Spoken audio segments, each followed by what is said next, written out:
참유수님, 우리 배은하 신부님과 함께 최양업 신부님 따라가기 51회입니다. 이제 14번째 편지를 읽습니다. 사실 이 편지는 저는 한 글자 한 글자 안에 최양업 신부님의 피와 땀이 묻어있는 내용이라고 생각을 합니다. 모든 편지가 다 그렇지만 2000년 전 예수님의 가르침이 사제 최양업 신부님을 통해 우리 조상님들에게 전해지고 그 구원의 역사 안에 지금 다볼사이보 교우들이 공유하고 있는 신비를 체험합니다. 배은하 신부님 어떻게 잘 지내셔서 더우신데요. 네. 예, 불묵골에서 2번 편지를 쓰셨는데 불묵골이 어딘가요? 불묵골이라는 지명이 네. 3곳이 있어요.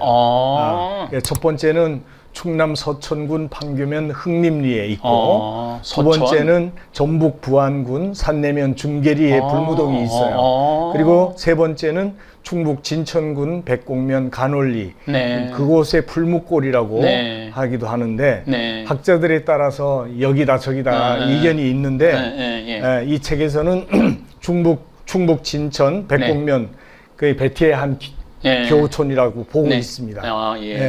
어쨌든 이 불묵골에서 최양업 신부님은 장마철을 지내셨고 그곳에서 하루 건너 또 한 통의 편지를 쓰시게 되는데 어떻게 보면 이틀 연장 편지를 쓰신 꼴이죠.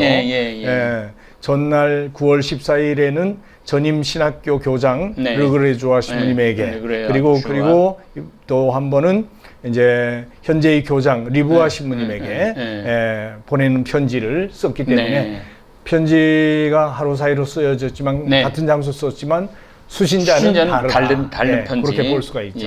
그래요. 이번에는 문경 제3생태마을 원장이신 김종호 신부님 목소리로 듣겠습니다.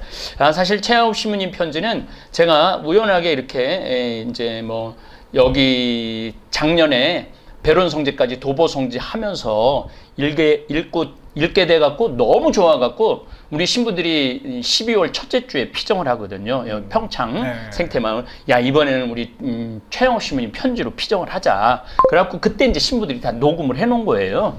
읽으면서 이제 녹음까지 해놓고. 그래서 잘 해놨어요, 아주. 그래요. 우리 최양업 신부님, 김종호 신부님 정말 노래도 잘하지만 목소리가 아주 그냥 너무너무 맑은 김종호 신부님 목소리로 듣겠습니다. 14번째 편지. 불물골에서 1857년 9월 15일.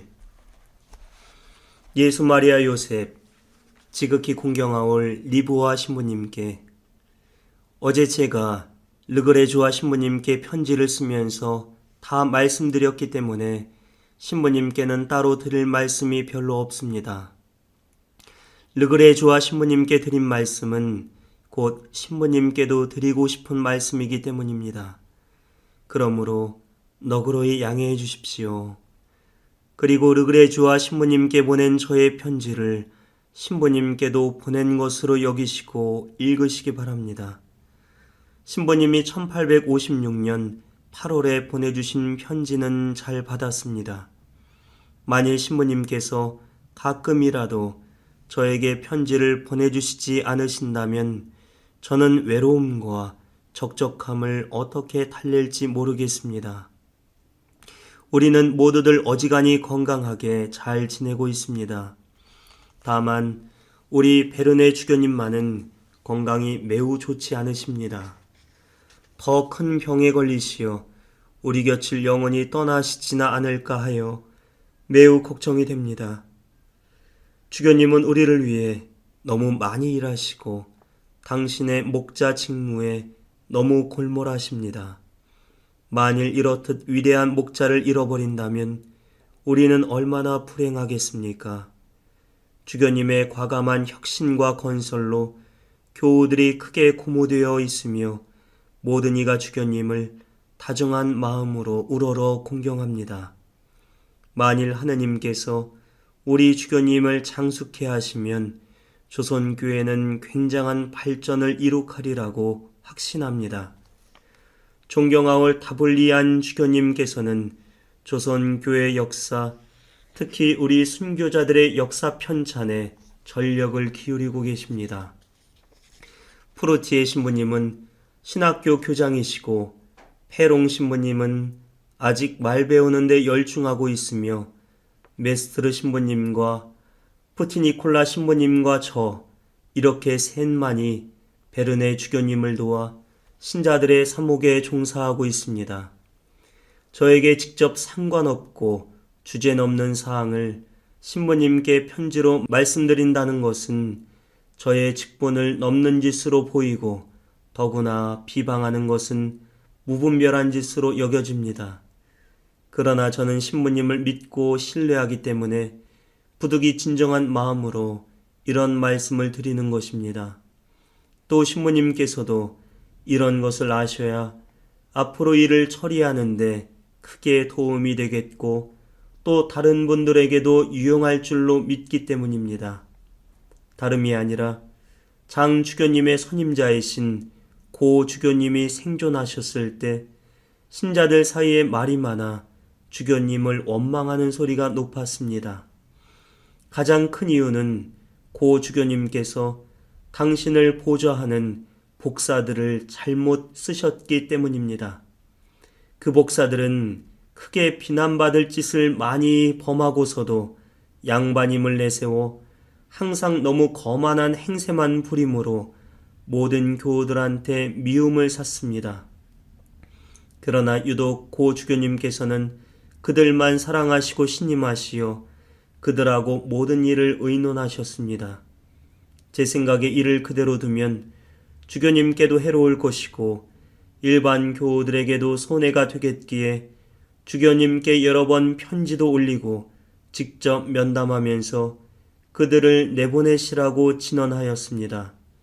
그러나 오히려 저는 주교님한테 큰 꾸중만 들었고 저들 복사들로부터는 큰 미움을 샀을 뿐이었습니다.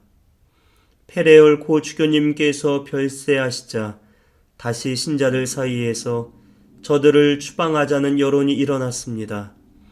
저들이 얼마 동안 메스트르 신부님한테 붙어 있다가 공개적인 무리를 일으켜서 결국에는 추방되었습니다. 그들은 나날이 더욱 큰 악표를 신자들에게 끼치고 있습니다. 그래서 이제는 교우 행세도 못합니다. 이제 그 원인을 곰곰이 살펴보면 고 주교님께서 양반 계급에 너무 편을 드시고 신임하시다가 이런 불상사를 자초하신 것입니다. 우리 조선에서 양반이라는 자들에 대한 여론을 말하면 대단히 부정적입니다. 건전한 정신을 가진 양반들까지 포함하여 모든 백성이 양반 계급의 독선, 오만, 횡포, 부도덕이 모든 사회 악의 근원이고 백성들의 온갖 비참의 원인임을 시인하며 지겨워하고 있는 것이 현실입니다. 그런데 앞에서 말씀드린 페레올 주교님은 양반 계급만 너무 편애하시어 이미 너무도 높아져 있는 양반들을 더 높이 추워주고 그 반면에 이미 너무나 비참하고 억눌려 있는 일반 서민들을 더욱 억누르는 것으로 보였습니다. 그리하여 신자들 사이에 나날이 더욱 불화가 심해지고 많은 이들이 의분을 느끼고 자포자기에 빠졌습니다. 또한 교우들의 열심이 나날이 감퇴되어 가고 악한 사정이 더욱더 악하게 되는 것으로 보였습니다. 제가 이런 말씀을 신부님께 드리는 이유는 신부님께서 우리 조선 백성의 정신 상태와 현실정과 풍속을 미리 완전히 파악해 두시고 장차 조선으로 파견되는 모든 선교사 신부님들에게 이런 지식을 미리 넣어주는 것이 무익하지 아니하리라고 여기는 까닭입니다. 선교사들이 이러한 정보를 미리 제공받지 못한 채 조선에 오게 되면 자신의 측근에서 시중드는 복사들 말만 듣고 판단을 그르치거나 또는 그 밖에 그릇된 선입견에 사로잡혀 자기 자신과 신자들에게 많은 해를 끼칠 수 있을 것입니다. 그리하여 민중의 감정과 정서를 해침으로써 전교에 지장이 될 수도 있습니다. 저는 그러한 불행한 사태를 예방하기 위해서 이러한 말씀을 드리는 것입니다. 그렇다고 해서 저의 의견만 옳다고 고집하는 것은 아닙니다. 사람마다 자기 의견이 풍부하니만큼 많은 일에 그대로 내버려 두어도 무방하다는 것을 저는 인정합니다. 하기야 조선 백성의 사회 구조가 좋다고 평가하는 사람들도 많습니다.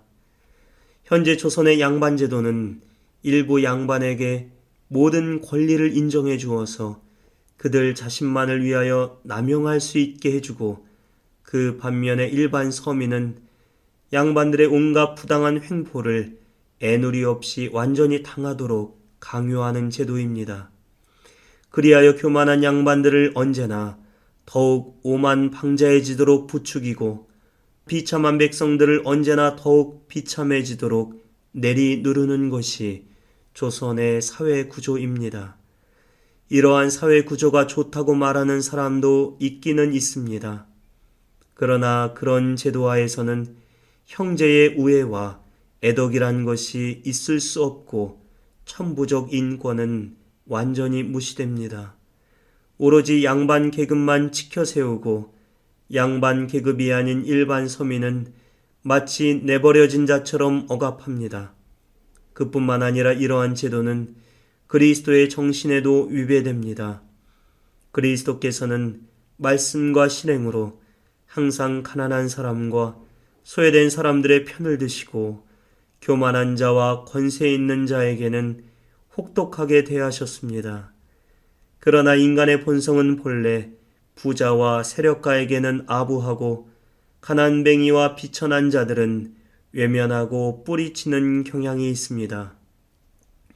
그런데 우리 조선의 사회제도는 인도의 브라만 신분계급처럼 비합리적이고 고질적 제도로 구성되어 있지는 아니합니다.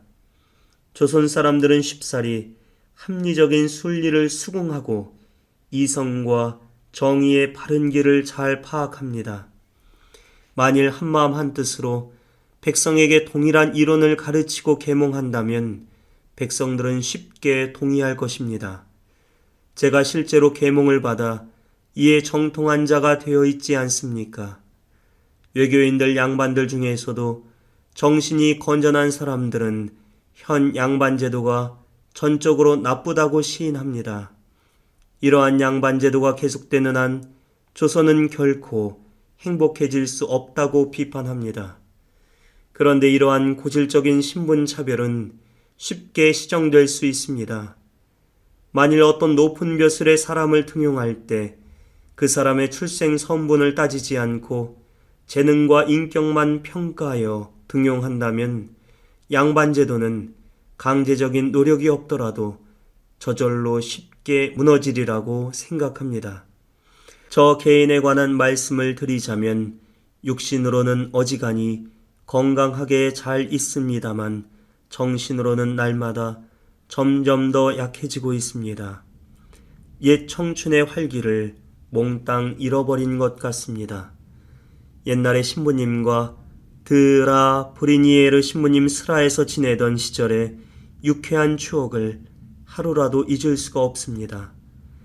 해마다 몇 주간씩만이라도 옛날에 누렸던 대로 신부님 곁에서 지내는 시간이 주어진다면 정신적으로 훨씬 젊어지리라 생각합니다. 저와 저의 모든 궁핍을 알고 계시는 좋으신 신부님의 기도에 저를 거듭거듭 맡깁니다. 이제 그만 붓을 놓으면서 성체의 형상 아래 숨어 계신 우리 주 예수 그리스도의 십자가 발 아래, 그리고 자비로운 옥좌 앞에서 또한 자애로우신 성모님과 함께 신부님의 기도를 바랍니다. 공경하의 사부님께 지극히 미약한 종 최 토마스가 올립니다.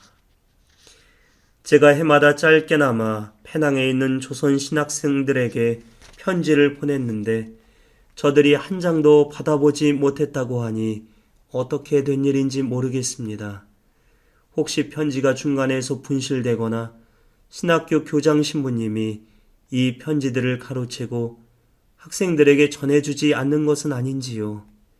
저들의 마지막 편지를 보면 자기들이 고독하고 외로운 처지에 있는데도 여러 해 동안 저한테서 한 번도 위로의 편지를 받아보지 못하였다고 몹시 원망하고 있습니다. 저는 이 소리를 듣고 마음이 크게 언짢았습니다. 한 가지 청을 드리는 것을 잊어버렸습니다. 신부님께서 조선의 모든 교우들에게 줄 만큼 많은 묵주를 갖고 계시지는 못하실 줄 잘 압니다. 신부님께서 주실 수 없는 것을 청하지는 않겠습니다. 다만 신부님께서 주실 마음이 있으시기만 하다면 주실 수 있는 것을 청합니다. 묵주를 견고하게 잘 만드는 도구를 뭐라고 부르는지 잘 모르지만 하여간 묵주 만드는 집게를 구하실 수 있으면 하나나 여러 개를 보내주십시오. 그러면 신부님께서는 성모님께 바치는 묵주를 조선교우들에게 최대한으로 많이 선물하시는 셈이 되겠습니다. 또 할 수 있으면 묵주 만드는 금빛 나는 구리철사를 많이 보내주시면 매우 유용할 것입니다. 우리 조선 사람들은 붉은색 나는 구리철사 만들 줄밖에 모릅니다. 저는 이 14번째 편지를 읽으면서 소름이 돋았습니다. 예수님께서 최양업 신부님으로 강림하신 기분이 들었습니다. 예수님께서 바리사이파와 사제들을 꾸짖었듯이 조선의 양반들을 꾸짖고 심지어는 고 페레올 주교님의 잘못된 행동도 거침없이 지적하는 모습을 보고 정말 놀랐습니다. 이때 최양업 신부님이 한 37? 그렇게 그렇죠. 좀밖에 안 된 나이 아니에요? 우리 배심이 어떻게 생각하세요? 지난번에 조선 양반 제도에 대해서 한번 얘기한 적이 있죠.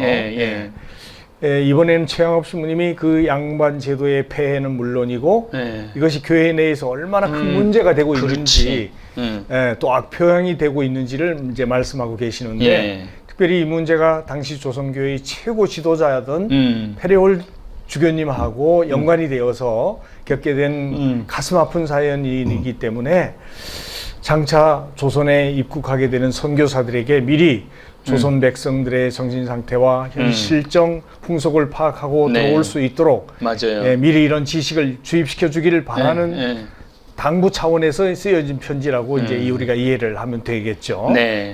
조선에 들어오는 선교사들이 이러한 문제를 제대로 알고 들어와야 그리스도 정신에 따라서 올바로 사목할 수 있게 된다는 것입니다. 너무나 지당한 말씀이 아닐 수가 없는데 맞아요. 조선에서는 양반들에 대한 여론이 상당히 부정적이었다고 보는 거죠. 그것은 그들의 독선과 오만, 횡포와 부도덕이 모든 사회악의 근원이 됐다. 그 신분제도로 건드린 거 아니에요? 그렇죠. 신부님이. 그러니까 지금 뭐 최양업 신부님이 이걸 통해 가지고 오늘날 우리가 얘기하는 사회 교리를 가르치고 있는 거예요. 그렇죠, 맞습니다. 일반 백성들이 비참하게 사는 원인이 바로 이 양반 제도 때문이다. 이걸 지적하면서 당시의 제도적인 문제와 사회 정의를 분명하게 지적하고 계신 거죠. 3대 교구장이셨던 페레올 고주교님 당시 교회 안에서조차 양반 행세를 하던 주교님의 측근들, 그렇죠. 즉 주교님을 보좌하는 복사들이 거만한 행세를 해서 비난받을 짓을 많이 했다. 그렇기 때문에 주교님까지 원망하게 되는 그런 상황이 되었다는 거, 그것을 이야기하면서 선교사들이 이런 정보를 모르고 조선에 들어오게 되면 이 모양으로 잘못된 사목을 하게 돼서 교회를 망칠 수가 있다. 이렇게 본 거죠. 아직도 뭐 말이나 풍습, 문화가 다른 낯선 선교사들이 아무것도 모른 채 들어와가지고 자기 측근에 가까이서 시종들은 그 몇몇 사람들의 말만 듣고 판단을 그르치거나 또 그럴 땐 선입견에 사로잡히게 되면 자신과 신자들에게는 물론 교회에 많은 해를 끼치게 될 수밖에 없다는 것을 지적하는 거죠. 그렇게 민중의 정서를 해치게 되면 결과적으로 전교에 큰 지장을 초래할 수밖에 없게 된다는 것이 최 신부님의 생각이라고 봅니다. 그런데 참 놀라운 것은 최 신부님이 이러한 문제로 주교님께 직접 편지도 올리고 또 면담을 청해서 진언까지 했는데 주교님께 꾸중만 듣고 복사들한테서조차 미움을 사서 손해를 보았다는 이야기입니다. 잘못된 것을 잘못되었다고 분명하게 이야기할 수 있는 그것은 참 지금으로도 굉장히 어렵다고 보는 거죠. 그렇죠. 말하기가 쉽지 않을 텐데. 최 신부님은 참으로 정의롭게 복음적 관점에서 올바른 사목자의 자세를 지닌 분이라고 우리가 평가할 수 있을 것 같습니다. 지금처럼 민주화된 오늘날 사회 속에서도 이것은 쉽지 않은 일인데 다산의 목민심서가 다산, 조선 관리나 지도자들에게 기본 지침이 됐다면 최양업 신부님의 삼목자로서의 자세, 이것은 한국 교회 안에서 사목자들이 지녀야 할 올바른 태도가 무엇인지를 밝혀주는 하나의 지침이 아니겠나 맞습니다. 하는 생각을 합니다. 주교님이나 사제들이 혼자 살아가기 때문에 독선적이고 권위주의적인 편견에 빠지기 쉽고 그렇죠. 중요한 결정을 가까운 측근 몇 사람들이나 또 심지어 요즘도 또 그런 것도 그러니까 있죠. 요즘에 심지어 뭐 수녀나 또 주방 식복사에 의해서 좌지우지되기도 해서 구설수에 오르는 일도 생기기 때문에 이 부분은 오늘날에도 많은 맞습니다. 교훈이 된다고 봅니다. 페레올 주교님이 최 신부님의 고언에 귀를 기울였으면 얼마나 좋았을까 하는 아쉬움이 남는 부분인데 사실 경청하고 듣는 마음을 지닐 수 있도록 청해야 하는 것은 모든 지도자들이 갖춰야 할 덕목이라고 맞습니다. 생각을 합니다. 고 주교님이 돌아가신 후에 문제를 일으킨 복사들이 추방되긴 하지만 돌이켜보면 교회 공동체가 본연의 정신을 잊어버리고 양반 서민으로 갈라져 불화가 심해진 원인이나 신자들의 열심히 날로 감퇴하게 된 이유가 주교님께서 양반 계급만 신임하고 너무 편을 드신 탓이라는 것을 최 신부님은 명백하게 지적해주고 계시니 사실 얼마나 속 시원하고 또 한편으로 감사한 일인지 맞습니다. 모릅니다. 우리는 지금 다볼사이버 성당 교우들은 살아있는 정신 최양업 신부님을 만나고 있는 영광을 지금 누리고 있습니다. 최양업 신부님께서 천부적 인권이 무시되었다는 편지를 표현을 쓰는데 천부적 인권이라는 이 표현은 소름 돋는 표현입니다. 왜냐하면 이게 미국 독립선언서에 나와요. 천부적 인권. 신부님도 그대로 썼어요. 천부적 인권으로 행복을 추구할 수 있는데 그걸 못한다 이거야. 이 편지에 1857년에 그러니까. 이게 정말로 이 시기는 프랑스 혁명을 있고 다 천부적 인권을 가지고 있다. 그러니까 이걸 무슨 얘기냐면은 어느 누구에게도 양보될 수 없고 강제로 빼앗길 수 없는 그런 행복 추구권을 하느님으로부터 받았다는 것. 기본 인권이 그렇죠. 천부적 인권이라는 표현, 행복 추구권이라는 것을 하고 신부님이 자기는 이렇게 계몽이 되었고 요때 1840년에 계몽주의가 거의 이제 완성이 되거든요. 그리고 신부님이 1836년에 유학을 갔으니까 유학 기간 동안 그래서 나는 계몽에 정통한 사람이다. 그렇죠. 그 정신을 그대로 그렇죠. 그래서 그 계몽주의를 통해서 인간은 평등하고 자유를 누릴 수 있고 이 편지에다 그걸 그대로 쓰세요. 그 권리다. 그러니까 저는 이 편지를 읽으면서 독립선언서 1776년 7월 4일 날 독립선언서도 나왔지만은 1840년에 계몽주의가 되면서부터 군주제가 없어져요. 군주제가 없어지고 귀족이 없어져요. 그러니까 신부님은 그쪽에 정통한데 이놈의 양반들이 없어져야 된다. 이걸 여기다가 그러니까 우리나라 민주화의 선구자예요. 그렇죠. 난 그래서 정신으로 요 편지 하나만 가지고도 시대를 완전히 변하는 선구자예요. 내용이 그렇죠. 다 들어있는 거 신부님이. 아까 신부님하고 잠깐 쉬는 시간에도 얘기했지만 신부님도 사실은 양반집 자식이잖아요. 그럼요. 양반집 그럼에도 자식인데 불구하고 자기 특권 다 포기하고 그런 특권을 다 포기하고 당시 조선에서는 상상도 못할 단어를 최양업 신부님은 서슴없이 쓰세요. 맞아. 천부적 인권, 행복 추구권, 그 다음에 신분의 계급 타파, 그 다음에 억압에서로 자유 이런 것들이 주어져야 된다는 거예요. 더 놀라운 건 제가 미국의 이해 34강 때 독립선언서를 설명하면서 천부적 인권에 대해 설명을 드렸는데 최양업 신부님 이미 너무 정확하게 이 표현을 쓰시는 거예요. 그래서 제가 뭐 이렇게 다시 이제 강의 준비하면서 쭉 한번 읽어보는데 이제 천부적 인권이 그때는 내 눈에 안 들어왔어요. 그런데 독립선언서를 설명하고 난 다음에 이걸 읽으니까 소름이 돋는 거예요. 확 들어오는 거예요. 그래서 참 아울러 인도의 브라만 제도 어떻게 할 수 없는 브라만 제도까지는 우리는 아니다. 그러니까 인도의 브라만 신분까지 언급하면서 계급적 신분 차이를 타파하려고 하셨던 거죠. 그래서 저는 최양업 신부님의 그래서 이제 자꾸 이제 원래는 60강만 하려고 그랬는데 지금 70강, 75강까지 지금 늘어나는 이유가 이 신부님 표현 하나하나를 보내고 싶지가 않은 거예요. 이렇게 흘려보내고 싶지 않고 너무너무 아까운 표현을 쓰는데 이렇게 훌륭한 우리 신부님을 물론 이제 김대건 신부님 편지도 좀 신부님이 또 한번 좀 최양업 신부님뿐만 아니라 김대건 신부님도 굉장히 귀하게 여기시는데 일단 하여튼 최양업 신부님 우리 그럼요. 신부님하고 저하고의 이 작업을 통해서 굉장히 그 최양업 신부님에 대한 개념이 좀 많이 변할 거라고 생각을 해요. 그렇죠. 예, 우리 교우들이. 백은하 신부님은 최양업 신부님의 신앙, 사상, 의지에 대해 어떤 생각을 하고 계신가요? 무지무 신부님이 충분히 이상 얘기하신 것처럼 예. 정말 뭐 단순하게 뭐 우리나라 두 번째 사제, 뭐 첫 번째 신학생 뭐 이런 것만 사실 많이 강조했는데 그리고 또 아메 순교자 뭐 기대 위에 기류의 순교자 그랬는데 이분이 지니신 이 사상의 폭과 깊이가 정말 대단하다. 양반 제도의 폐해를 이야기하면서도 이 신부님은 겸손하게 또 그와 반대되는 생각을 가진 의견을 가진 사람들도 많이 있다 하는 이야기도 분명하게 이야기하면서 양반 제도 하에서 형제의 우애와 애덕이라는 것이 있을 수 없고 그렇죠. 천부적 인권이 무시된다. 이런 제도들은 양반에게만 특혜를 주고 일반 서민들은 억압하고 있으니 그리스도 정신에 위배된다. 이렇게 이건. 분명히 지적하는 거죠.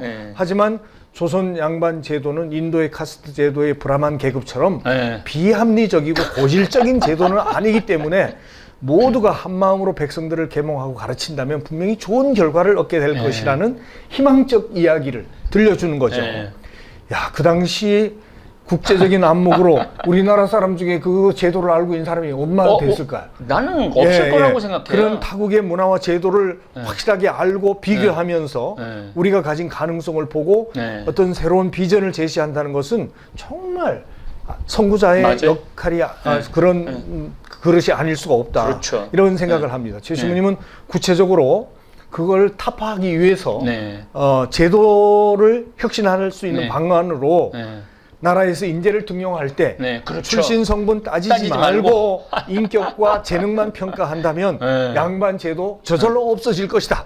이런 것을 구체적으로 예를 든 거 아니에요. 그러니까 이게 얼마나 혁명적인 것인지 사실 알 수가 있는 거죠. 사실 저는 이것을 보면서 우리 사목자들이 날마다 복음 말씀을 읽고 듣고 묵상하면서 기도하고 산다고 하지만 그 말씀이 육화돼서 나를 통해 실천되지 않는다면 예수님께로부터 위선자나 회칠한 무덤이라고 야단 맞은 바리새인이나 율법학자처럼 되고 말 것이다. 따라서 우리가 서품식 때 들은 말씀이 듣는 바를 믿고 믿는 바를 행하고 행한 바를 가르쳐라.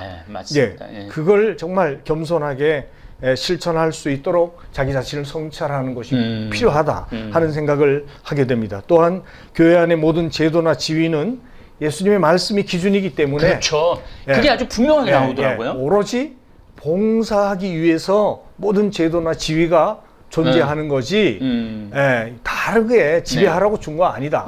예수님은 당신이 먼저 봉사하기 위해 오셨다는 것을 밝히시면서 제자들의 발을 씻어주셨잖아요. 그래서 섬김을 받으려는 사람은 먼저 섬기는 사람이 되어야 된다. 그러니까 예수님도 계급 타파를 말씀하셨고 그거 똑같잖아요. 우리 최양업 신부님도 그 시대에 그 복음 정신을 그대로 이어서 이 사회 속에 적용하려고 했다는 면에서 최양업 신부님의 그 정신은 정말 우리가 깊이 본받고 따라가야 될 그런 정신이 아닌가 하는 생각을 합니다. 사실 그러면서도 이런 이야기를 하면서도 이게 말은 쉬워도 얼마나 어려운가. 매 순간순간 정말 이런 정신을 가지고 산다는 것이 정말 쉽지 않다는 것을 생각하면서 우리 자신들이 좀 더 깊이 반성해야 될 부분이라 생각을 합니다. 그러니까 우리 최 신부님께서 최양업 신부님께서 국가 제도도 잘못된 것을 지적하고 교회 제도도 추교라도 추교님도 추교라도 복음적이지 않다면은 그런데 베르네 주교님 한껏 올리잖아요. 그러니까 분명히 잘못된 것, 잘된 것을 구별할 수 있는. 그러니까 뭐 아니요 예를 확실하게 하는 거죠. 예할 것은 예하고 아니요 할 것은 아니요 한다고. 맞습니다. 주교님이라도 잘못된 것은 잘못됐다고 얘기하고 잘하신 것에 대해서는 한없는 존경과 사랑을 표현하는 것이죠. 이런 모습이 정말 아름답다고 생각합니다. 14번째 편지는 진짜 감동도 받고 소름도 그렇죠. 막 느끼는 정말 환상적인 편지인 것 같아요.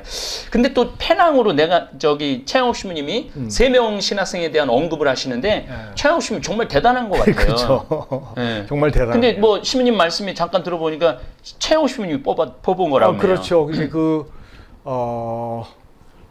신학생을 방인 신학생들을 양성해야 되는 것이 굉장히 중요하다는 것을 당신이 깨달았기 때문에 당신이 들어와가지고 이제 이 신학생들 3명을 좀 틈틈이 이렇게 가르쳐주고 해서 그들을 이제 페낭 신학교로 보내게 말레이시아 페낭 페낭으로 보내게 됐던 것이라고 이제 볼 수 있는데 이제 이걸 이해를 하려면 우리 파리 예방 정교회가 우리나라에 들어와서 해야 되는 기본 역할에 대한 것을 우리가 조금 좀 이해해야 될 필요가 있을 것 같아요. 이제 그 부분에 대해서 할 시간이 될 것 같아요. 아니 지금 오늘은 안 될 것 같고요. 그래서 이제 다음에 그 파리 예방정교회 그 정신하고 또 우리 베론 신학교하고 그 어떻게 그 이제 방인 사제를 양성하려고 이렇게 애를 썼는지 얼마나 귀하게 여겼는지 저도 이제 뭐 이렇게 신학생들 우리 여기 평창에 많이 오거든요. 신학생들이 뭐 아르바이트로도 오고 좀 쉬러도 오고 근데 이렇게 신학생들을 바라보면서 뭐 저는 뭐 개인적으로 막 뭐 일일이 뭐 하나하나 뭐 말은 안 하고 그냥 이렇게 바라만 봐주고 또 이 참 제 친구 고등학교 때 친구가 있는데 친구 아들 둘이 신학생이에요. 그러니까 아주 친한 친구들인데 그러니까. 그 이제 가끔 저한테 인사 오고 이번 1학년 이제 들어간 이제 친구도 뭐 학사님이지 이제는 규현이라고 아버지하고 나한테 인사 와요. 그러면은 좋네요. 그 아들 또 신부대라고 그 지금 이번에 이 신학생 본명도 베네딕토야.